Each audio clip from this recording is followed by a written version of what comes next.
Eğitim Masası ailesi, bugün sizlerle birlikte dostlarım 16. videoyu çekeceğiz. Bu videomuzun içerisinde Uluslararası Uzay Ajansı'nın uzayda ortalama bir gün içerisinde astronotların neler yaptığından böyle saatlik dilimler ve uyanmayla başlayıp yatma vaktine kadar ki bir gününü size anlatacağım dostlarım. Çok ilginç şeyler var. Videoyu izlemenizi tavsiye ediyorum. O zaman hiç vakit kaybetmeden videoya geçelim. İlk olarak saat 6'da uyanmayla başlıyoruz dostlarım. Uluslararası Uzay Ajansı dünya etrafındaki bir tam yörüngesini sadece 90 dakikada tamamladığından belirli bir zaman diliminde asla çok uzun süre kalmaz. Astronotlar geleneksel olarak Greenwich ortalama saati dediğimiz ve koordineli evrensel zaman olarak da adlandırılan saati kullanıyorlar. Astronotlar 6'da görev kontrolden gelen bir çağrı ile uyandırılırlar ve ardından sabah rutinleri için 1 saat kadar zaman harcarlar. Dişlerini fırçalamak, tıraş olmak, tuvaleti kullanmak ve genel olarak kendilerine çeki düzen vermek, diş fırçası kullanmak gibi bu görevlerden bazıları dünyada olduğu kadar kolay değil. Tuvalete gitmek gibi diğerleri de biraz daha karmaşık olabiliyorlar. Saat 7. Kahvaltı. Astronotların tıpkı bir otelin açık büfe kahvaltısı gibi aralarından seçim yapabilecekleri çeşitli kahvaltı menüleri var. Eğer mısır gevreğini istiyorlarsa taze süt yerine kurutulmuş süt ve su eklemeleri de gerekiyor. Kahvaltı menüsüne baktığımızda Fransız tostu, pastırma, portakal suyu ve kahve olarak 4 çeşit örnek olarak bir kahvaltı menüsü sunmuşlar. 8'de sabah mesaisi başlıyor. Uluslararası Uzay Ajansı'nın birinci amacı uzayda bilimsel araştırma yapmaktır ve mürettebat zamanının çoğunu bunu yaparak geçirir. Bu araştırmalar mikro yerçekiminin fiziksel sistemler ve canlılar üzerindeki etkilerini incelemekten yörüngede bulundukları noktadan dünyaya uzaktan gözlemlemeye kadar uzanıyor. Uzayda sıvıların ve tehlikeli maddelerin incelenmesi için güvenli bir ortam sağlamak amacıyla astronotların kullanabilecekleri özel bir mikro yerçekimi torpido gözü vardır. Ayrıca kendilerini kobay olarak kullanarak tıbbi araştırmalar yürütüyor ve Vegie olarak bilinen sebze üretim sistemini kullanarak kendi yiyeceklerini de yetiştiriyorlar. Saat 1'e geldiğimizde yani 13'e geldiğimizde öğle yemeği. Çalışkan astronotlara yakışır şekilde öğle yemeği genellikle bol çeşitli başlangıçlar ve tatlıların yanı sıra önemli bir ana yemekten oluşuyor. Örnek olarak bir öğle yemeği menüsü sunarsak fırında tavuk, peynirli makarna, şeftali, tropikal meyve suyu olarak gösteriliyor. Saat 14.00'a geldiğimizde öğleden sonraki mesai başlıyor dostlar. Araştırma faaliyetleri bir astronotun işinin büyük bir kısmını oluştursa da hem sabah hem de öğleden sonra vardiyaları sırasında gerçekleştirmeleri gereken daha sıradan başka görevleri de oluyor. Bunlar arasında yaşam alanlarının süpürülmesi ve dezenfekte edilmesi gibi rutin ev işleri ve tüm ev sahiplerinin yapmak zorunda olduğu türden bakım işleri de yer alıyor. Bazen istasyonu güncel tutmak için yeni ekipmanların kalibre edilmesi ve kurulması gerekiyor.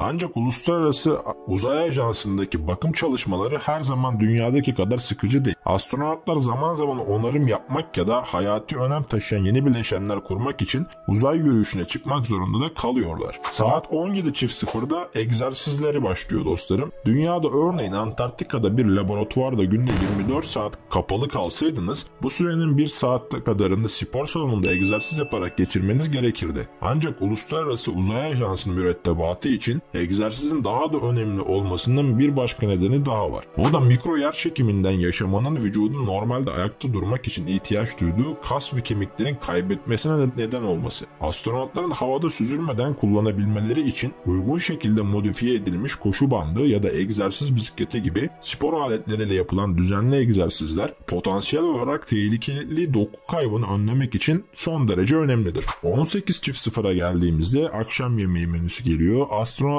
akşamları da öğle yemeğine benzer seçenekler içeren 3 çeşit yemek yiyorlar. Ekstra olarak bazen kendi yetiştirdikleri taze marulları da yemeklerine ilave ediyorlar. Akşam yemek menüsüne baktığımızda patates ve kuşkonmazlı hindi dilimleri, mısır ekmeği, bal kabuğu tatlısı ve vişne suyu içiyorlar. Örnek olarak sunmuş oldukları bir yemek menüsü. Saat 20.30 serbest zaman olarak geçiyor dostlarım. Bu programda Uluslararası Uzay Ajansı'ndaki sıradan bir iş günü için astronotlar genellikle cumartesi ve pazar günleri dinlenmek için serbest geçirirler. Çalışma günlerinde bile akşamları 1 saat boş zamanları oluyor. Bu süre kitap okumak, oyun oynamak, film izlemek ya da sosyal medya kullanmak gibi yapmaktan hoşlandıkları her şey için kullanılabilir. Ancak yörüngedeki yaşama özgü bir başka popüler aktivite daha var ki o da pencereden dışarı bakmak. Dünya altlarında dönerken her zaman görecekleri yeni bir şey vardır. Gün doğumu veya gün batımını izlemek için ise asla 45 dakikadan fazla beklemeleri gerekmez. 21:30 yatma zamanı geliyor dostlarım. Burada kozmik ışınların parlaması ve algılanabilir yer çekiminin olmaması gibi uzayda uyumanın daha egzotik tuhaflıklarından bazılarına zaten değindik. Ancak daha sıradan bir sorun daha var. Bu da çoğu mürettebatın kulak tıkacı takarak uyumaya zorlayan daimi makine sesleri. Öyle ki 8,5 saatlik planlanmış uyku süreleri olmasına rağmen birçoğu yaklaşık 6 saatten fazla uyumakta zorluk çekiyor. Neyse ki tüm uyku kompartımanlarında uykusuzluk çeken astronotları eğlendirmek için dizüstü bilgisayarları da bulunuyor.